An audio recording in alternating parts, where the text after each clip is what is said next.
Voilà, donc moi je m'appelle Sophie Ramon et je suis prof ici à l'Institut catholique, prof d'exégèse. Donc je suis bibliste, comme on dit plus simplement.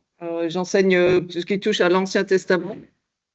Voilà. Plutôt les prophètes et ce qu'on appelle les écrits, c'est-à-dire la troisième partie de l'Ancien Testament, dont fait partie le livre de Daniel d'ailleurs, en tout cas dans la version hébraïque de la Bible. Et voilà. Je ne suis pas tout à fait dans mon champ de compétences, puisqu'en fait, mes recherches portent surtout sur les psaumes. Mais voilà, et ce qu'on va faire ce soir n'est pas très sérieux, puisqu'on va aller lire le, le, le, le texte du chapitre 13 du livre de Daniel, qui est une affaire assez sulfureuse, pas du tout sérieuse, mais bon, par les temps qui courent, hein, ça va nous rafraîchir. Et puis, ça va mettre un peu de gaieté. Voilà. Comment? L'histoire de Suzanne. Voilà, l'histoire de Suzanne. Alors, qu'est-ce que c'est que l'histoire de Suzanne? Je pense que vous connaissez déjà l'histoire, non? Mais elle est un peu plus compliquée que ce qu'on croit quand même. Si on la raconte comme ça, à gros traits, hein, l'histoire de Suzanne, c'est l'histoire d'une femme qui est belle, évidemment, hein, qui est belle, qui est réputée pour sa beauté, mais qui est réputée aussi pour sa fidélité à Dieu. Alors ça, c'est voilà, deux caractéristiques qui sont importantes. Et puis, elle est mariée à un certain Joachim, qui est respecté dans tout Babylone. Bon. Et puis, il y a le mari, la femme, et il y a tous les gens qui entourent ce couple. Et il y a en particulier deux anciens du peuple. Alors, les anciens, ils ont quand même des fonctions normalement plutôt importantes hein, dans l'ordre de la société. Donc, il y a deux anciens du peuple qui exercent comme juges en plus, qui vont voir Suzanne dans le jardin et qui vont être obsédés par elle. Bon. Et alors un jour qu'elle est seule dans le jardin, elle est en train de se baigner, peut-être qu'il fait chaud comme aujourd'hui, voilà, elle prend un bain dans le jardin et ils vont chercher à la contraindre à avoir des relations sexuelles. Elle va refuser et eux, ils vont la menacer en lui disant, bah, si tu refuses, on va t'accuser publiquement d'adultère. C'est pas très glorieux, vous voyez, ça, quand je disais que c'était sulfuré, commissaire, c'est vraiment sulfureux. Mais Suzanne, elle résiste. Tant pis, elle préfère risquer sa vie plutôt que de commettre ce qu'elle estime être une faute. Et les deux hommes, eh ben, ils vont mettre en exécution leurs menaces et ils vont l'accuser publiquement d'adultère. Ils vont inventer une histoire qu'il y a un jeune homme qui s'est introduit dans le jardin et qui s'est passé ce qui ne devait pas se passer. Et évidemment, comme dans ce genre d'histoire, comme ce sont deux anciens, deux juges, tout le monde les croit sur parole. La femme, bon, un peu moins. Et donc, elle est condamnée à mort. Et puis, au moment où elle va être exécutée, bah, Dieu va inspirer un jeune homme. Alors, vous voyez, c'est aussi un peu ironique parce qu'il y a les anciens qui sont quand même pas formidables. Et il y a le jeune homme, le jeune homme, hein, faut faire attention avec les jeunes hommes, ils sont pas toujours très, très sages encore. Mais celui-là, il l'est, contre toute attente. Donc, le jeune Daniel va intervenir, il va les interroger séparément. En fait, il va leur dire, ah bon, mais toi, sous quel arbre est-ce que tu les as vus ensemble, Suzanne et le jeune homme? Et il y en a un qui va donner le nom d'un arbre, et l'autre, qui est interrogé à part, va donner le nom d'un autre arbre. Et comme ça, ils vont être confondus. Et du coup, Suzanne va être innocentée, et puis évidemment, les deux anciens, les deux faux témoins, ils vont recevoir la peine qu'ils avaient imaginée pour Suzanne, ils vont être condamnés. Voilà. C'est ça l'histoire de Suzanne et des vieillards. Donc, oui, quand je vous disais que c'était sulfureux, c'est quand même assez sulfureux. Alors, bon, est-ce que je vais arriver à bouger ça maintenant? Bon, excusez-moi, impossible d'arriver à bouger le truc. Quand croit qu'on a fini avec les problèmes techniques, il y a toujours un truc qui ne marche pas. Ah si. Alors, là où je vous dis que c'est un peu plus compliqué que ce que je viens de vous raconter comme ça, c'est que bon, cette histoire, elle se trouve dans la Septante, c'est-à-dire dans la version grecque du livre de Daniel. Elle n'existe pas dans le texte en hébreu. Alors, la version de la Septante, c'est parfois ce qu'on appelle le vieux grec, hein, vous avez ça tout à fait en haut.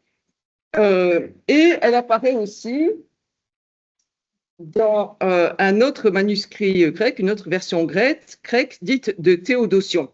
Mais là, elle est placée au début. Donc, en fait, on a deux textes grecs. C'est ça que pour le dire plus simplement, hein. On a deux textes grecs, le vieux grec ou la Septante et la version dite de Théodotion.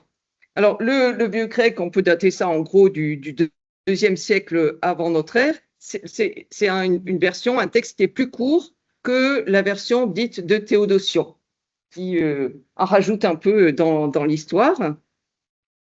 Et le vieux grec, donc, pense-t-on, reflète évidemment une édition antérieure du récit. C'est plus facile de rallonger un récit que de raccourcir un récit, c'est du bon sens, hein. Donc le vieux grec, c'est la version sans doute la plus ancienne, qui aurait été donc amplifiée par Théodotion, par la version de Théodotion, probablement au début de notre ère. Voilà. Alors, les plus, c'est-à-dire ce qui est ajouté, ce qui est amplifié dans la version dite de Théodotion, eh ben, on peut dire que ça confère au moins au récit une dimension érotique plus marquée, hein. Donc, Théodotion s'amuse un peu plus encore avec l'histoire. Cette version de Théodotion donne aussi une place plus importante au jardin, ce qui est quand même notre sujet dans tout ça. Alors, le jardin, il tient une bonne place dans l'intrigue. En plus, on va voir qu'il sert à caractériser les personnages. Il dit quelque chose des personnages. Il y a une sorte de jeu entre le jardin et les personnages. Donc, ce que je vous propose, c'est de regarder ce récit, d'essayer de voir après, comment le jardin joue un rôle dans la narration de cette histoire un peu sulfureuse. Et notamment dans la version dite de Théodotion, je voudrais essayer de vous montrer que le jardin, c'est pas juste un décor, hein, ou un cadre. Ça joue vraiment une fonction importante dans le déroulé de l'intrigue, hein, dans la manière dont l'intrigue va se nouer, et puis plus tard, comment elle va se dénouer. Ça dessine de la transgression, hein, le jardin, dans l'histoire de Suzanne. Et puis, je vous dis, ça caractérise les personnages. En fait, d'une certaine manière, la femme désigne le jardin désigne la femme. Puis les deux arbres, c'est pareil, il y a un jeu entre les deux vieillards, hein, et les deux arbres, comme je vais essayer de vous l'expliquer. Et puis, autre chose encore que peut-être on peut dire, c'est que la représentation du jardin dans ce récit, c'est celle d'un jardin perse, c'est-à-dire d'un jardin fermé avec son cours, enfin, ses arbres, mais son lieu d'eau, un jardin un peu intime, si vous voulez, hein. Et d'ailleurs, le mot qui va donner paradis, hein, en français, ça désigne un jardin clos. C'est bien de cela dont il s'agit. Alors, j'ai mis pas mal d'images parce qu'en fait, évidemment, comme c'est une histoire un peu amusante, ça a suscité pas mal de représentations. Surtout de Suzanne, évidemment, mais pas que. Et voilà, je vais faire défiler plusieurs images. On essaiera peut-être de s'arrêter sur l'une ou l'autre image pour voir aussi comment ça éclaire le rôle du jardin, ou en tout cas comment aussi ceux qui ont représenté l'histoire, comment est-ce qu'ils ont vu le jardin aussi. Très bien. C'est clair jusque-là? Oui. Rien de compliqué. Alors, je vais commencer par dire quelques petites choses sur la version dite des Septante, la version du vieux grec. Alors, si on lit le texte dans cette version, le point de départ de l'intrigue, évidemment, c'est que les deux anciens éprouvent du désir pour Suzanne, hein, à la vue de Suzanne qui se promène le soir dans le jardin de son mari. Alors, ce qui est assez amusant, c'est qu'ils vont l'espionner chacun de son côté, hein, pour voir qu'est-ce qu'ils peuvent faire avec elle. Et puis, l'ayant chacun espionné de son côté, donc dans ce jardin bien touffu, bien luxuriant, ils vont finir par se rencontrer et par hasard, et ils vont s'avouer mutuellement le désir qu'ils ont de Suzanne et l'impossibilité de, voilà, de la rejoindre, ou en tout cas de savoir comment faire. Et ils décident que ils vont s'unir, hein, ils vont unir leurs forces pour profiter de Suzanne. Alors, comme je vous l'ai dit tout à l'heure, ils vont tenter de la contraindre, elle va refuser. Et puis, donc, dans cette version, on a ce que je vous ai déjà dit, c'est-à-dire qu'ils vont la faire comparaître devant l'Assemblée, ils vont l'accuser de l'avoir vue au détour d'un sentier, comme si par hasard, en marchant là dans le jardin, hein, et ils étaient tombés sur la scène. Donc, il aurait vu au détour d'un sentier allongé avec un homme. Eux, ils étaient tout à fait innocents, ils se promenaient dans le jardin. Et ils disent que Suzanne a refusé de déclarer l'identité du jeune homme, donc du coup, on ne peut pas le retrouver. Donc, c'est quand même curieux. Donc, ce jeune homme qui est là, mais il réussit à s'échapper. Et évidemment, elle refuse de dire qui est l'identité du jeune homme. Du coup, évidemment, c'est pour dire que, puisqu'on ne peut pas le retrouver, vous êtes bien obligé de nous faire confiance. Et les choses se sont passées comme cela. Et comme je vous l'ai dit tout à l'heure, donc l'Assemblée accepte la version des deux anciens. Il est décidé que donc l'exécution de Suzanne, et puis va apparaître un jeune homme, hein, qui donc va démontrer que les anciens ont inventé l'accusation, avec l'histoire des contradictions entre les deux arbres. Et le récit se conclut de la manière suivante, avec une sorte de morale de l'histoire. Tant que les jeunes gens sont pieux, il y aura en eux un esprit de science et d'intelligence pour les siècles des siècles. Morale de l'histoire. Si les jeunes gens sont pieux, voilà, ils ont la sagesse, donc fréquentez un peu l'Église et avec un peu de chance, vous serez sage et intelligent. C'est anachronique ce que je dis, mais vous voyez un peu l'idée. Quand si vous êtes pieux, si vous êtes fidèle à Dieu, eh ben, vous aurez la sagesse. Alors, entre parenthèses, le héros dans ce récit-là ne s'appelle pas Daniel. Il n'y a pas de Daniel. Hein, c'est un jeune homme sage. Mais ce n'est pas encore Daniel. Ce qui dit bien que, en fait, bon, on le sait aussi parce qu'on a une version hébraïque du livre de Daniel, mais c'est une histoire qui a circulé de son côté et qui a après été rajoutée au livre de Daniel. Et du coup, on a fait du jeune homme Daniel. Voilà. Cette histoire, où est-ce qu'il est question du jardin? Eh bien, il est question du jardin dans plusieurs versets. D'abord, pour dire que c'est le lieu, le cadre, si vous voulez, où se déroule l'intrigue. Hein, il faut bien que les choses soient un peu précisées. Alors, le verset 7 nous dit d'abord que c'est le lieu où se promène Suzanne. Et en grec, on a donc le verbe péripathéo, hein, donc se promener ou tourner en rond, en fait, en quelque sorte. C'est aussi le lieu où, même verbe, se promènent les anciens, c'est dit au verset 36. En tout cas, c'est ce qu'ils affirment. Hein. Ils disent, nous promenions dans le jardin de son mari, et en faisant le tour de l'espace, nous l'avons vu coucher auprès d'un homme, nous nous sommes arrêtés, nous les avons vus être en relation l'un avec l'autre. Voilà. Alors, le jardin, donc c'est le paradis, hein, le jardin clos, c'est un lieu d'agrément, c'est le lieu pour se promener. Hein. Ça, c'est la première chose que l'on apprend du récit. Et du coup, on comprend que pour Suzanne, c'est un espace d'intimité. Quand elle veut être un peu tranquille, hein, qu'elle veut se promener, eh bien, elle va dans le jardin. Et le texte dit d'ailleurs que c'est une coutume. C'est ce qu'elle a l'habitude d'aller dans le jardin. Hein, dit le verset 13. C'est son lieu de détente, c'est son lieu de délassement. Et selon le verset 7, c'est le soir, hein, que les anciens l'aperçoivent pour la première fois. Alors le soir, vous voyez, ça renforce l'aspect d'intimité. Le jour baisse, mais si ça renforce l'intimité, ça renforce aussi peut-être l'idée que le soir, il peut se passer des choses douteuses. Hein, quand on y voit un peu moins. Bon. Et c'est comme ça que le jardin, qui est donc cet espace clos, cet espace d'intimité, il va se transformer en piège, hein, en lieu de manipulation.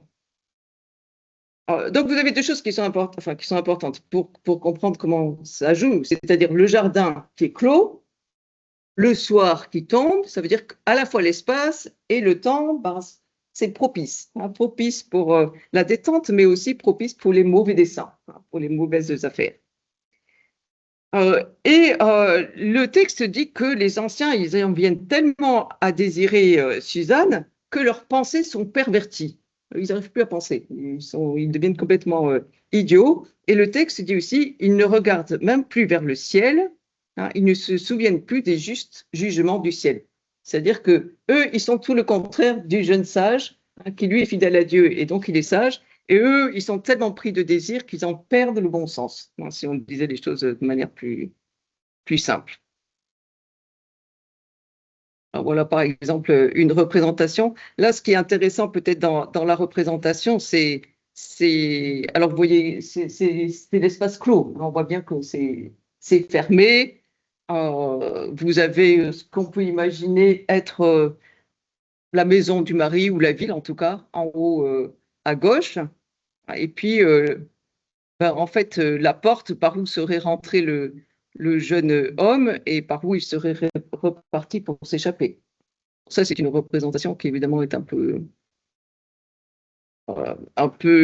étonnante, qui n'est pas tout à fait dans l'axe du récit. Mais ce qui est intéressant, peut-être aussi, c'est de voir que il y a des espèces de bannières, non, sur chacun à côté des personnages, à côté des anciens et à côté de Suzanne.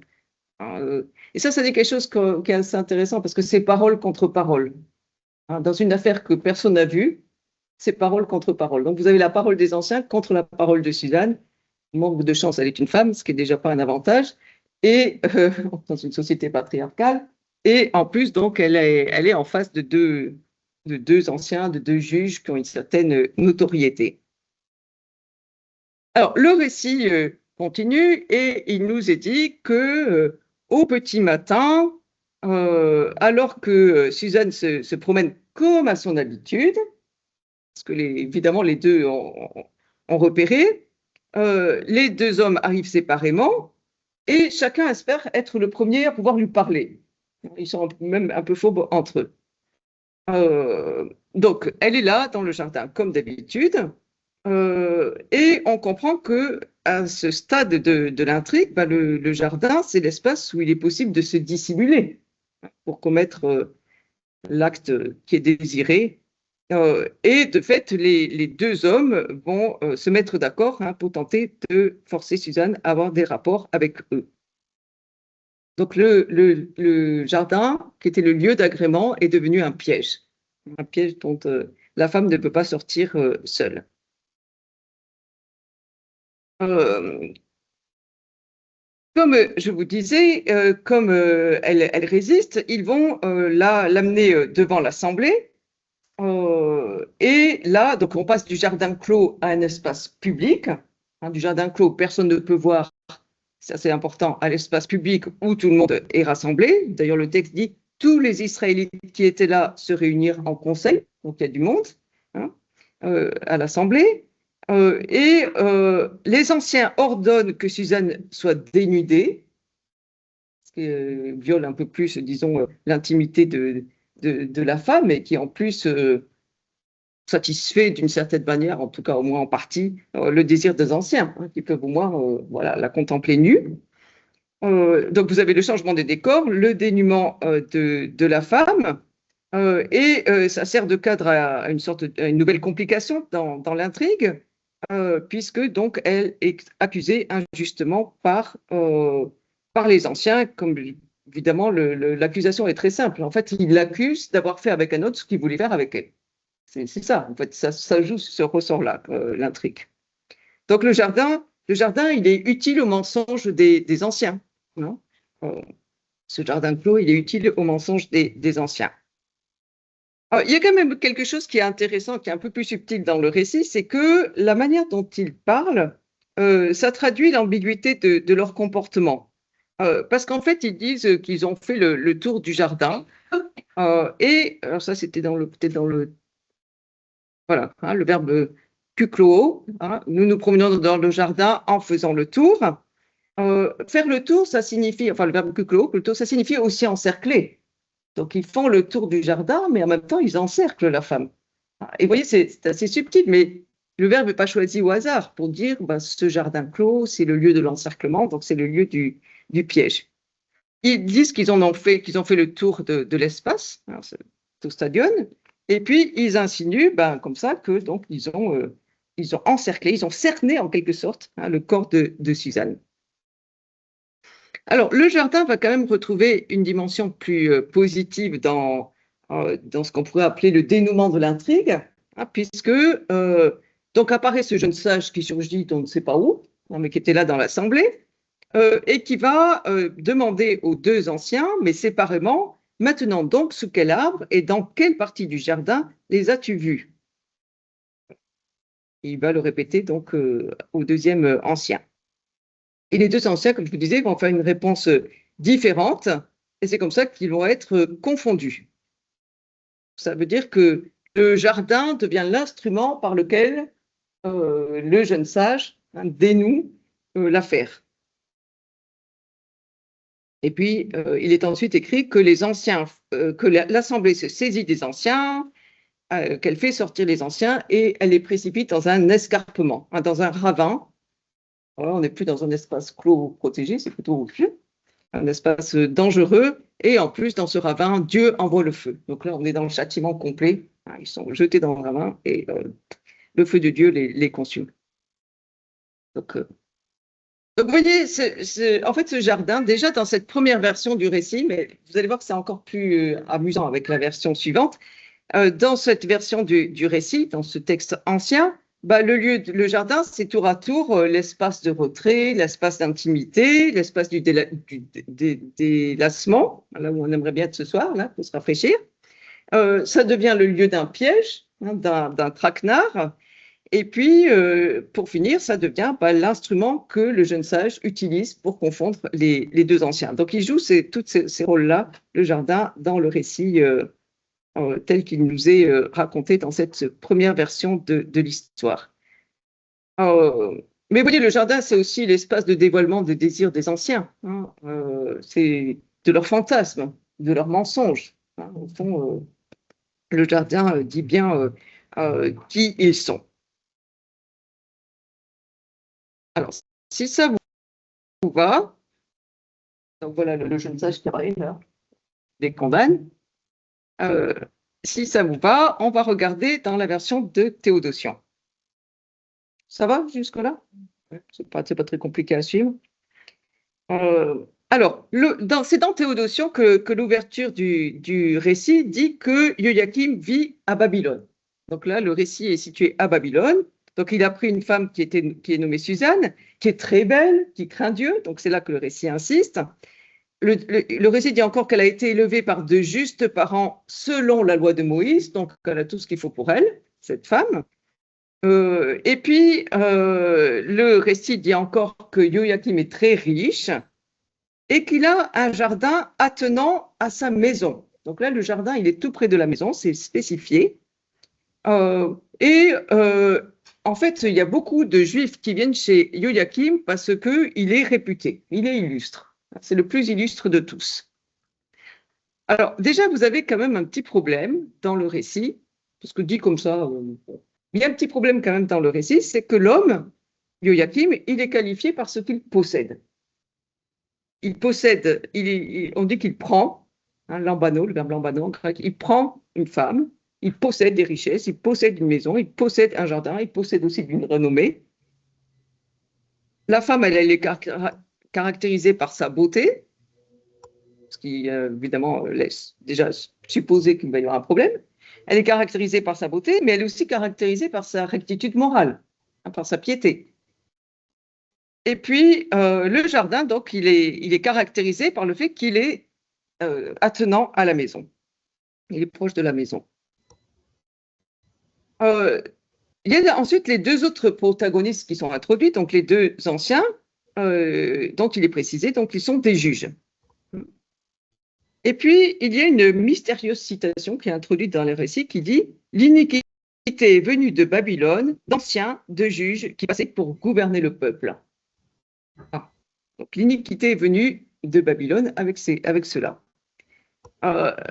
Mais Théodotion, donc le texte précise que les anciens ils fréquentent la maison de Joachim, bon, comme les autres, hein, ils y viennent souvent. Ce qui fait qu'il y a trois informations qui sont délivrées à leur sujet et qui vont ensuite avoir de l'importance dans le déroulé de l'intrigue. Un, ils sont souvent chez Joachim. Deux, ils ont été désignés juges et beaucoup de monde vient à eux. Et trois, eh ben, ils sont de ceux par qui vient l'iniquité. Donc en fait, le récit dit dès le point de départ que c'est par eux que va arriver l'iniquité, la faute, le péché. Donc vous avez, disons, la version de Théodotion, elle pose d'emblée les choses. Enfin, vous voyez ce que je veux dire?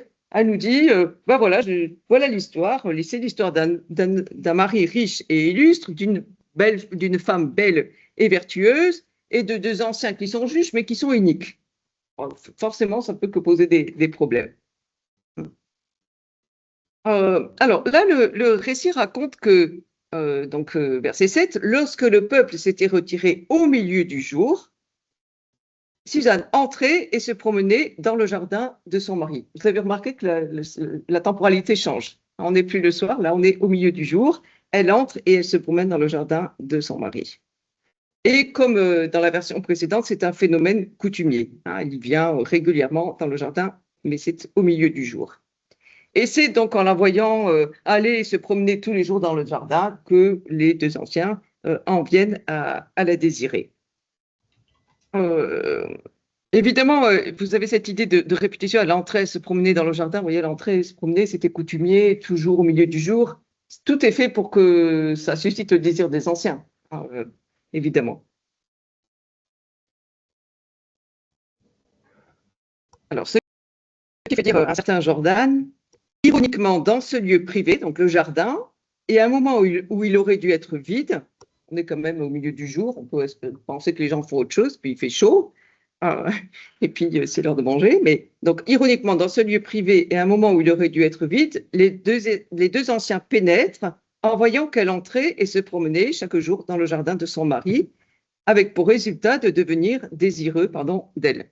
Excuse-moi, il y a une faute à mon papier. Euh, et parce que les désirs qu'ils éprouvent pour Suzanne pénètrent leur cœur, leurs yeux se détournent du ciel qu'ils sont censés regarder. Donc il y a un jeu de mots en plus dans le texte, avec le fait de pénétrer dans le jardin, et parce qu'ils pénètrent dans le jardin, le désir de Suzanne pénètre dans leur cœur, et leur regard se détourne des cieux, c'est-à-dire de Dieu. Alors, la scène suivante nous raconte qu'ils sont donc tout pleins de convoitises. Ils n'osent pas trop se l'avouer l'un à l'autre, mais le verset 12 nous dit qu'ils la guettent chaque jour pour la voir. Donc eux aussi, ils ont pris une habitude, hein, chaque jour, ils la guettent pour la voir. Ils se mentent donc l'un à l'autre, ils ne savent pas. Hein. Et puis ils se disent, un jour, ils se disent, je vais quand même rentrer chez moi pour déjeuner. Moi aussi, je vais rentrer chez moi pour déjeuner. Donc ils se mentent réciproquement. Et s'étant menti réciproquement, parce qu'en fait, ils ne rentrent pas pour déjeuner, mais ils continuent leur pérégrination pour aller voir Suzanne de manière cachée, ils vont se retrouver à l'endroit où ils s'étaient séparés. Donc, vous voyez un peu le topo. Hein, imaginez qu'il y en a un qui part d'un côté, l'autre de l'autre côté. On dit, oh, je rentre chez moi, déjeuner. Puis en fait, ils reviennent là où ils étaient en espérant pouvoir guetter Suzanne et ils se retrouvent tous les deux là. Et donc, ils finissent, évidemment, ils s'avouent leur désir et ils décident ensemble du moment, hein, verset 14, où ils pourraient la trouver seule. Alors là, on a une sorte de suspense parce que la question, c'est comment ils vont s'y prendre, hein, pour la trouver, pouvoir la surprendre. Alors là, le récit nous dit que Suzanne, elle fournit aux anciens une occasion favorable, puisque un jour, elle a le désir de se baigner dans le jardin. Et le jardin est vide. Il ne reste dans le jardin que les deux anciens et elle. Et évidemment, elle ne sait pas qu'ils sont là. Hein. Elle, la femme, elle ignore qu'ils sont là. Donc, elle croit le jardin vide, elle a envie de se baigner. Imaginez qu'il fait chaud comme aujourd'hui. Et que donc elle va se préparer pour le bain.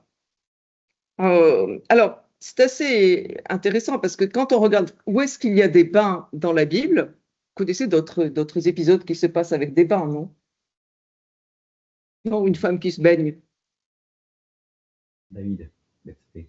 Bethsabée, hein, dans le premier, premier livre de Samuel, non, deuxième livre de Samuel au chapitre 11, quand David la voit hein, depuis son palais se baigner, qui se prend de désir pour elle. Voilà, donc il y a l'affaire Bethsabée. Il y a une autre femme qui se baigne aussi, qui s'apprête pour aller trouver un homme, c'est Ruth, hein, dans le livre de Ruth.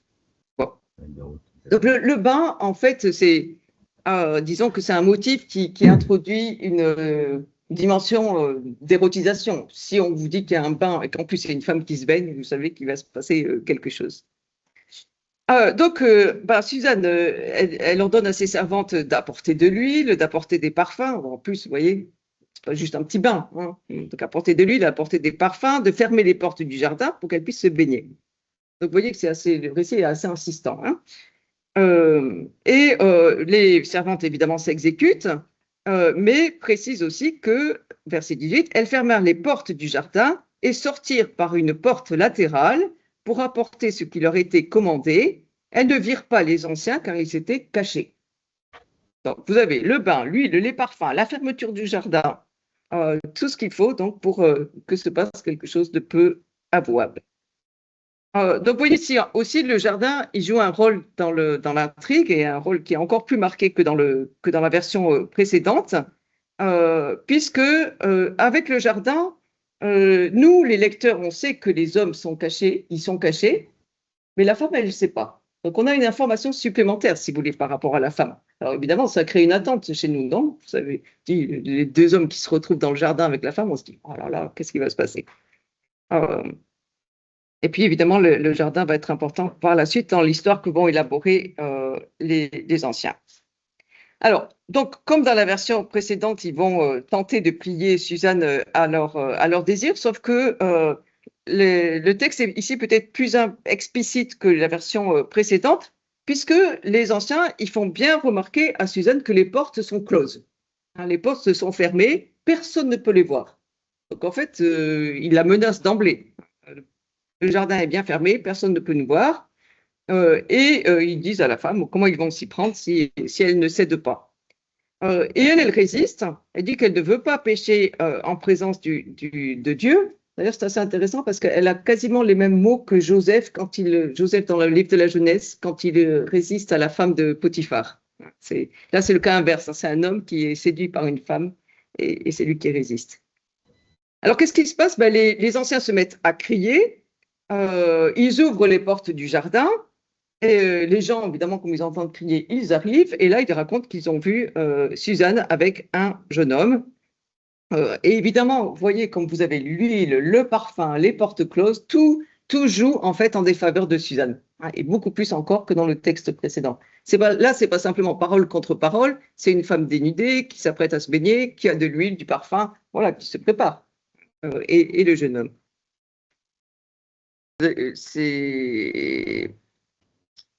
Alors, j'aurais dû vous mettre ça avant d'avancer. Vous voyez les deux qui sont cachés derrière leur arbre, là, pour la voir se baigner. Hein, donc, les portes fermées, la porte latérale, etc. Donc, ce que je vous ai dit, excusez-moi, j'aurais dû changer. Et puis, le texte dit ensuite que en fait, tout le monde va croire les serviteurs. Tout le monde va croire tout le monde va croire les anciens. Donc Suzanne, alors j'ai dit, je suis cernée de tous côtés. Si je fais cela, c'est pour moi la mort. Si je ne le fais pas, je n'échapperai pas à vos mains. Mieux vaut pour moi tomber entre vos mains sans l'avoir fait que de pécher en présence du Seigneur. Donc elle crie, il crie plus fort. Donc tout le monde accourt. Les anciens racontent leur histoire. Je suis au verset 27, en bas de l'écran à gauche. Les serviteurs, et ça c'est terrifiant, regardez. Lorsque les anciens eurent dit leur histoire, les serviteurs furent tout honteux, car jamais pareille chose n'avait été dite de Suzanne. C'est terrifiant parce que personne ne se dit, mais c'est peut-être faux l'accusation. Vous voyez ce que je veux dire? Hein, ils ont honte, mais ils ne se posent pas la question de savoir si c'est vrai ou si c'est pas vrai. Alors, du coup, j'ai mis notre citation à droite d'un autre auteur, Quick. Les serviteurs de la maison éprouvent de la honte à l'annonce des actes de Suzanne. Elle a jeté le déshonneur sur toute la maison. Même si on avait dit une chose pareille de Suzanne, même si on n'avait jamais dit une chose pareille de Suzanne, Tout le monde le croit immédiatement à l'histoire des anciens. Les parents et le mari de Suzanne se réjouiront, donc plus tard dans le récit, ils se réjouiront de l'issue du procès, non pas parce que la vie de Suzanne a été sauvée, mais parce qu'elle a été reconnue innocente d'une action honteuse. Donc en fait, la seule chose qui préoccupe tout le monde, c'est la honte que l'histoire, hein, le sort de Suzanne. Bon. À leurs yeux, la crise n'aurait pas été celle de la perte d'une femme ou d'une fille, mais aurait relevé de la possibilité que Suzanne ait pu jeter l'opprobre sur sa maison par ses actions. Donc, dans la version de Théodotion, il y a donc les parents, enfin la parenté de Suzanne, qui est là, et elle est là au moment du procès. Et là, les anciens exigent que Suzanne soit dévoilée. Alors, c'est pas dénudée, c'est un autre verbe que dans la version précédente. Là, c'est dévoiler. Et dévoiler, ça fait peut-être référence à un autre texte de la Bible, qui est le texte du prophète Osée, au chapitre 2, verset 12. Dévoiler, en fait, ça met du côté du registre de la honte. Donc, en fait, la version de Théodotion est beaucoup plus marquée par la honte que par autre chose.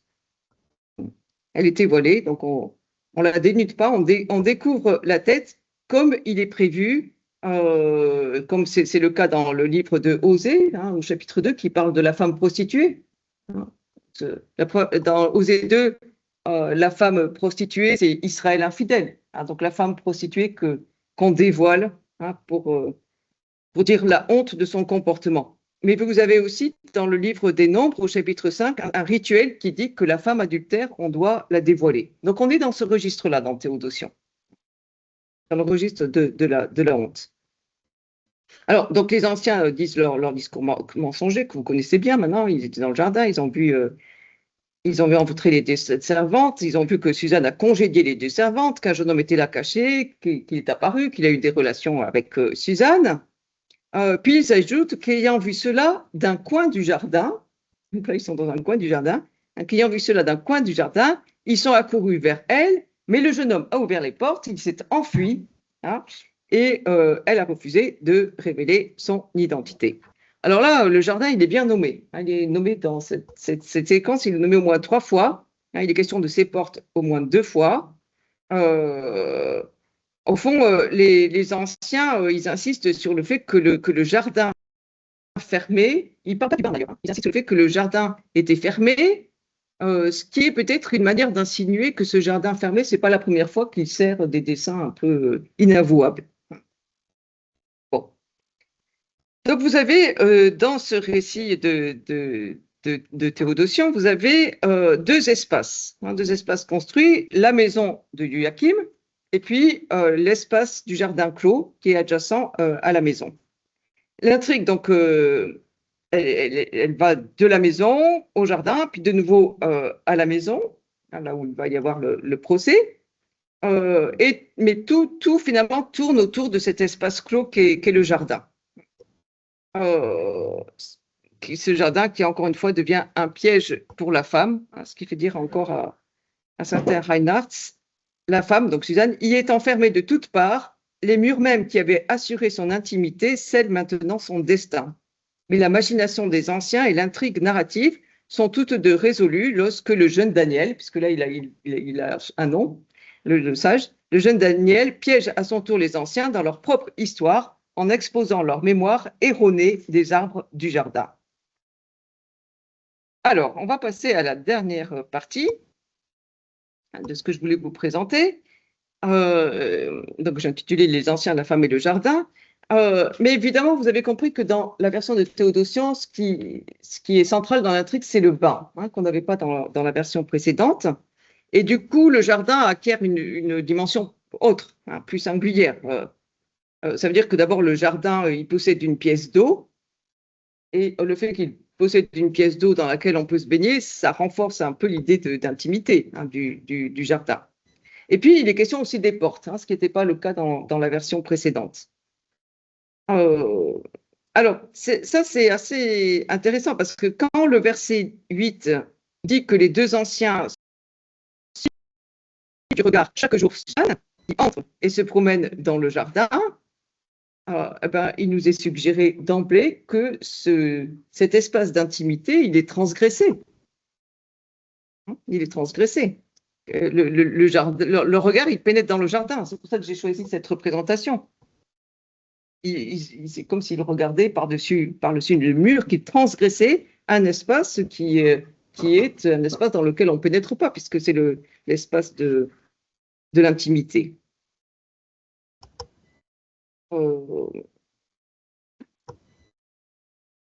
Alors, il y a plusieurs choses aussi dans le discours des anciens, parce que, évidemment, eux, ils disent que le jardin, c'est le lieu où entre et se cache le jeune homme et où a lieu l'acte sexuel illégitime. Mais ils évoquent aussi le jardin comme un lieu propice de promenade solitaire. Donc, ils se contredisent. D'un certain côté, ils disent: ah, mais le jardin, c'est le lieu propice pour la promenade solitaire, ce que fait cette pauvre Suzanne. Et de l'autre côté, ils s'en servent du jardin pour accuser la femme d'avoir eu une relation illégitime. Et ils disent que le jeune homme s'est caché dans le jardin. Et c'est eux qui sont cachés dans le jardin. Vous voyez, ils parlent du jardin, mais en fait, ils se dévoilent en parlant du jardin. Hein. C'est le lieu de la promenade solitaire. Ben oui, c'est bien ce que Suzanne cherche.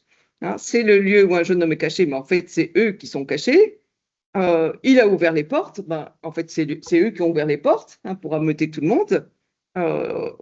Et le jeune homme se serait rué dehors par les portes, comme eux, ils essaient de se sortir de l'embroglio dans lequel ils se sont fourrés. Donc, vous avez cet espace du jardin qui est un espace privé, un espace clos et un espace privé, mais c'est un espace un peu dérisoire, hein, puisqu'on peut le transgresser. Le jardin, dans l'histoire qui est inventée par les anciens, en fait, il réfléchit leur propre histoire. Il joue comme une sorte de mise en miroir, si vous voulez. Et on le voit au fait que Daniel prédit à chacun un châtiment, s'il mente, hein, un châtiment, en fait, dont l'énoncé joue sur un jeu de mots, alors qui est quasiment impossible à traduire dans le français. Un jeu de mots, j'oublie de passer mes diapositives.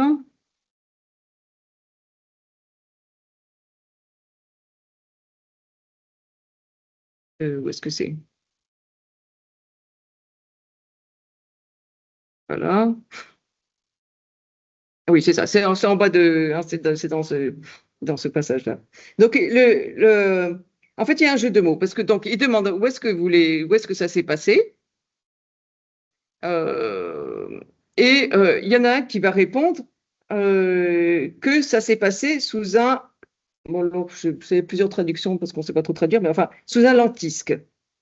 Alors, comment ça se dit lentisque? Ça, c'est même pas compliqué à dire en français. Non, c'est pas encore là. Ça se dit en grec, ça se dit skinos. Et le châtiment, c'est que cet homme-là, il va être fendu. Et fendre, ça se dit skizei. Skinos, skizei. C'est un jeu de sonorité. Vous voyez ce que je veux dire?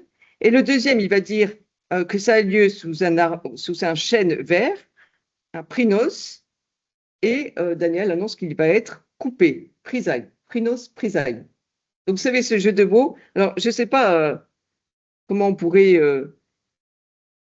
rendre ça en français. Peut-être on pourrait dire que le premier va être liquidé pour l'avoir vu sous un lentisque, toujours avec le liquidé sous un lentisque, je ne sais pas. Et le second enchaîné pour l'avoir vu sous un chêne. Vous voyez, il faudrait arriver à rendre le jeu de sonorité, mais il existe dans le texte grec. Donc ici aussi, évidemment, le jardin, il sert d'instrument, hein, pour dévoiler l'iniquité des anciens. Alors, il y a un autre fil conducteur, en fait, dans le récit, qui a lieu cette fois-ci, enfin, qui est attaché au personnage de Suzanne. Donc, Suzanne, elle s'appelle Susannas, donc ça provient d'un terme en hébreu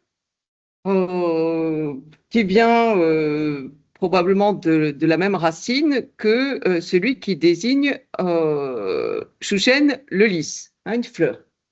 Donc Suzanne, de par son nom, elle est associée au lys, à la fleur, en hébreu en tout cas. Vous voyez, c'est intéressant parce que elle a le nom d'une fleur qu'on pourrait trouver dans le jardin, qu'on pourrait éventuellement trouver dans le jardin. Donc, si vous voulez, par prototo, le nom de la femme, il désigne le jardin. Et, il a aussi, ce nom de Suzanne, une charge érotique parce que dans le Cantique des Cantiques, dans un autre texte, 5 fois la bien-aimée est comparée à un lys.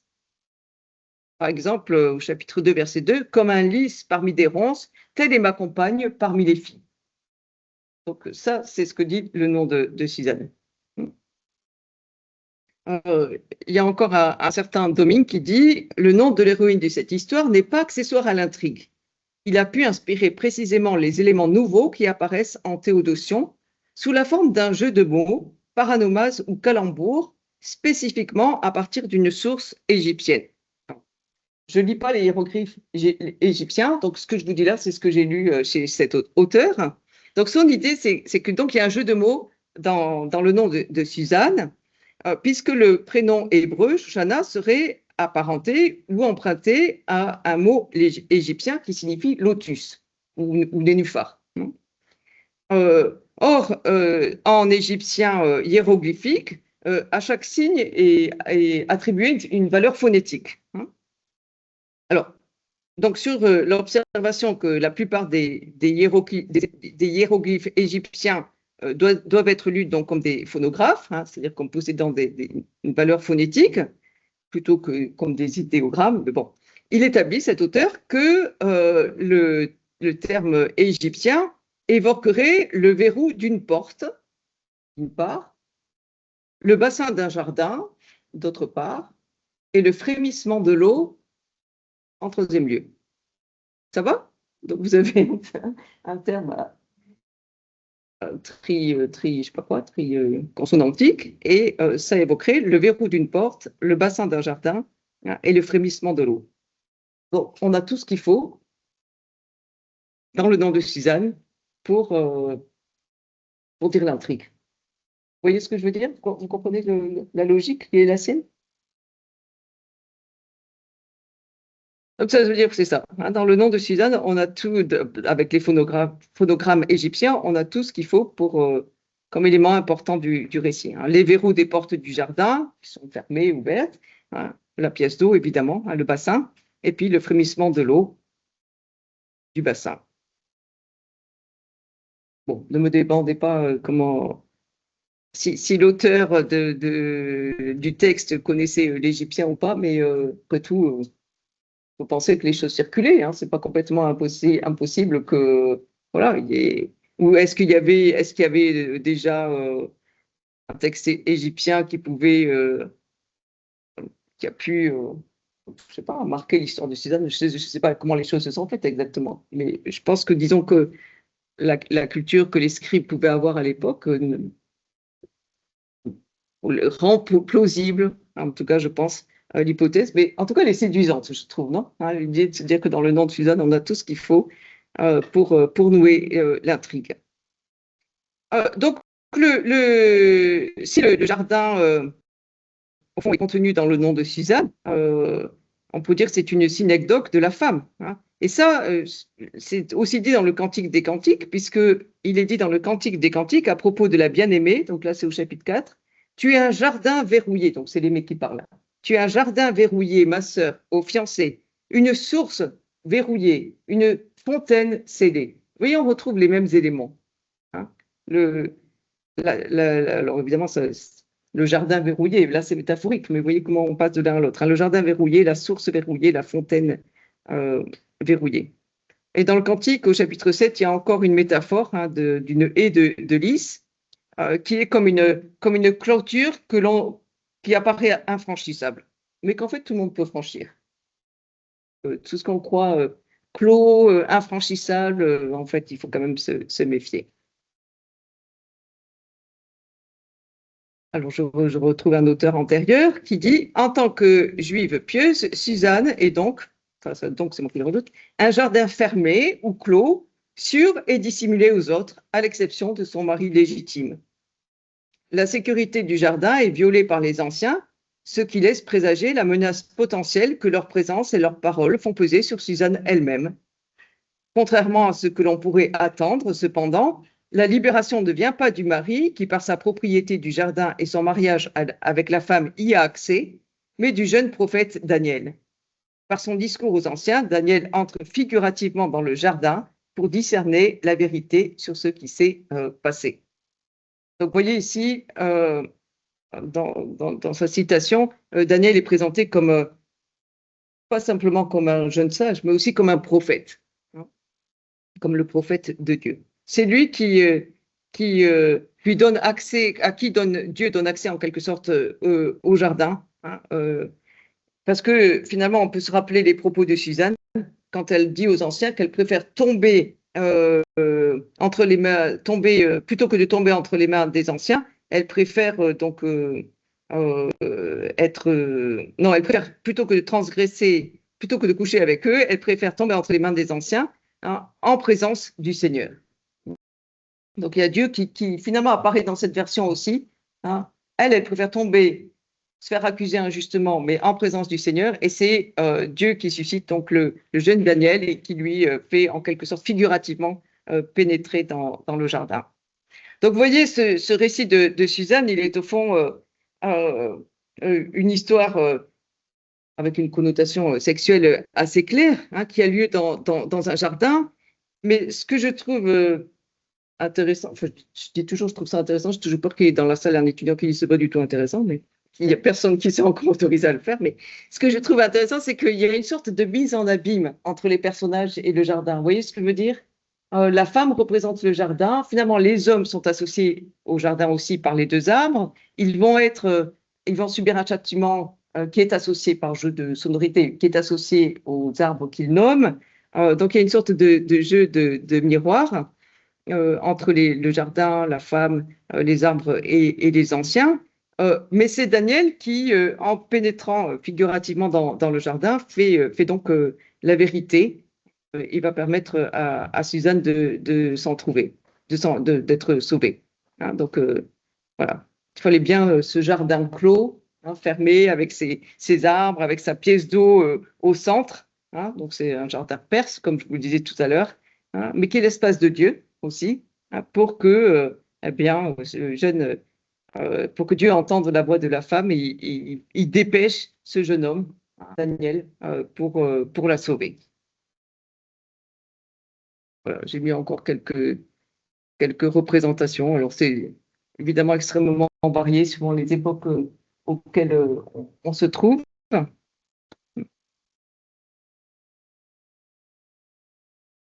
Voilà, merci.